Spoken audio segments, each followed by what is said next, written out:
ఏంటమ్మా అలా చూస్తున్నావు?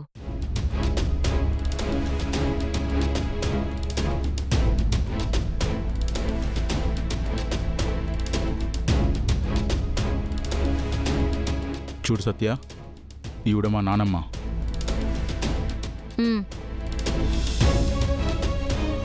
ఈవిడ మా పెద్దమ్మ, నీకు అత్తయ్య.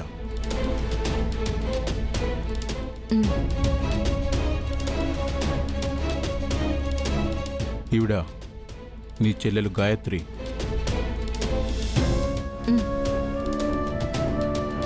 ఇతను మీ మరిది, పేరు అనంత్.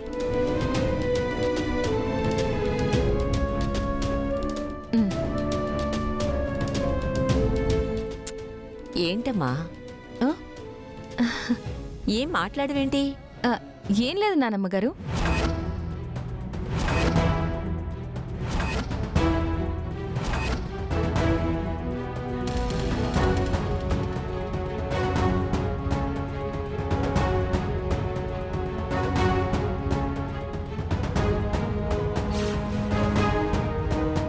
నాన్నమ్మగారా? నువ్వెప్పుడు నన్ను అలా పిలవలేదే. నువ్వెప్పుడు బామ్మగారు అని పిలిచేదానివి, ఇప్పుడేమో కొత్తగా నాన్నమ్మగారు అని పిలుస్తున్నావు. ఇన్నాళ్ళు కోమాలో ఉండి హాస్పిటల్ నుంచి ఇప్పుడే కదా ఇంటికొచ్చారు. పాతకాలం నాటి పిలుపులన్నీ మర్చిపోయారేమో.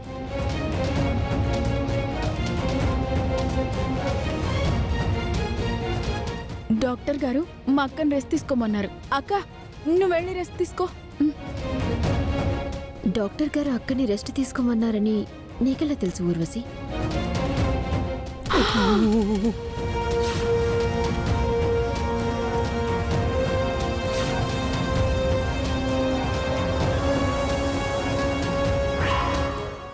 అంటే ప్రతి డాక్టరు హాస్పిటల్ నుంచి డిశ్చార్జ్ అయిన తర్వాత ఇదే మాట చెబుతారు కదమ్మా.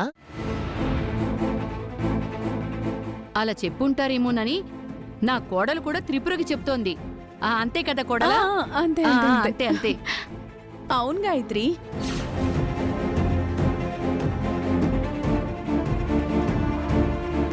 అమ్మా త్రిపుర,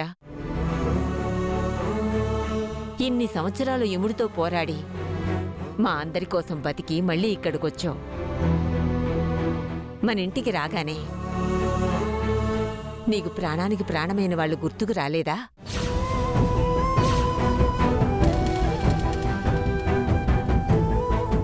బామ్మ బాల గురించి అడుగుతుంది. ఈ సత్యాకి అందరి గురించి చెప్పాం కానీ బాల గురించి చెప్పలేదు. బామ్మ అన్న మాటల్ని ఎలా గ్రహిస్తుందో ఏంటో.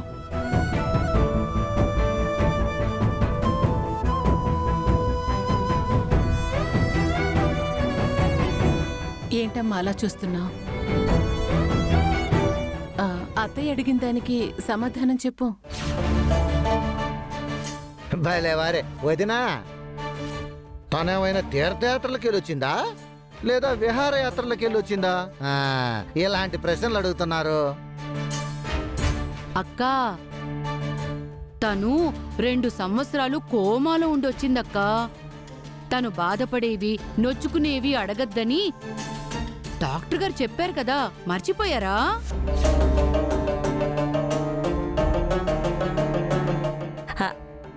అవునవును, మర్చిపోయాను.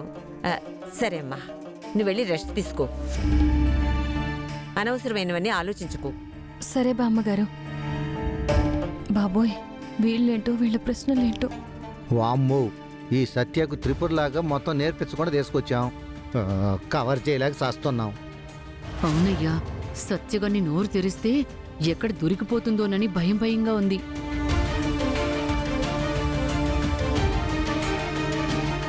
ఏంటక్క ఆలోచిస్తున్నావు? ఈ రూమ్కి వెళ్ళి రెస్ట్ తీసుకో. వెళ్ళమ్మా, వెళ్ళు. సరే బామ్మగారు.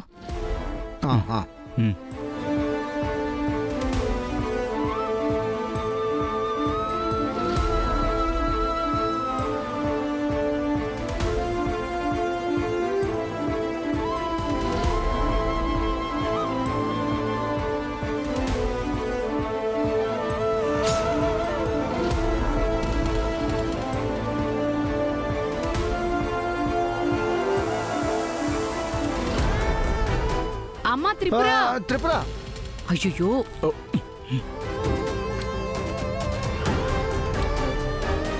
అమ్మా త్రిపుర ఈ రూమ్ లోకి వెళ్తున్నావేంటి?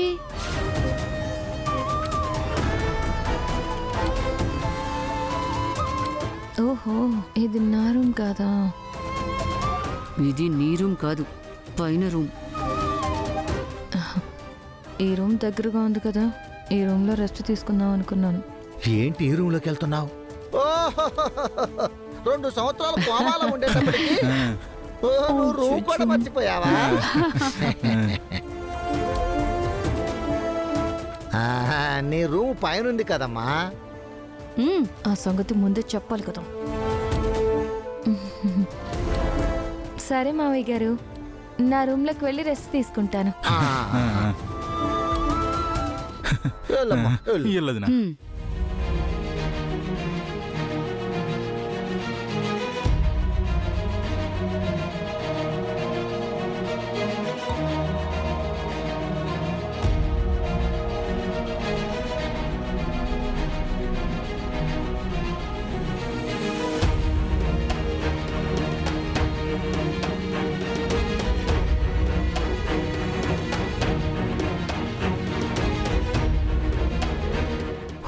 అమ్మా పదండి పదండి పదండి.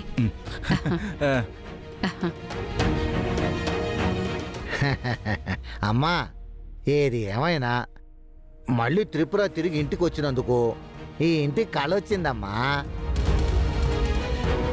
ఏమండి, అక్క వాయిస్ ఏంటి ఏదో మారినట్టు అనిపిస్తోంది.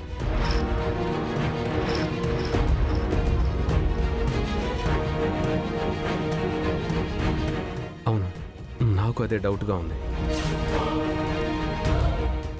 2 సంవత్సరాలు కోమాలో ఉంటే మనిషిలో చాలా మార్పులు వస్తాయంట. అలాగే వదిన గొంతులో కూడా మార్పు వచ్చి మనకది తేడాగా వినబడుతుందేమో. అదే నిజమై ఉంటుందిలే గాయత్రి. ఆ,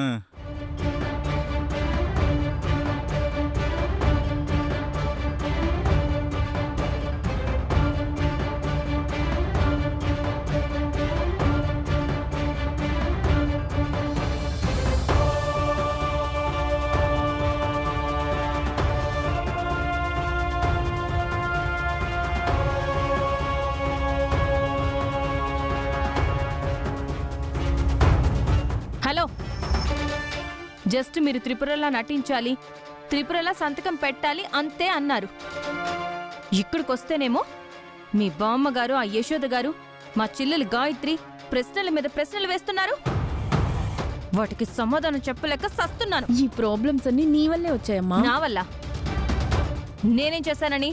కోమాలో ఉన్నట్టు నటించమంటే ఒక తుమ్మి కోమా నటన మొత్తం నాశనం చేశావు. ఆ తర్వాతైనా సంతకం నేర్చుకుంటావా అంటే సరిగ్గా నేర్చుకోలేదు.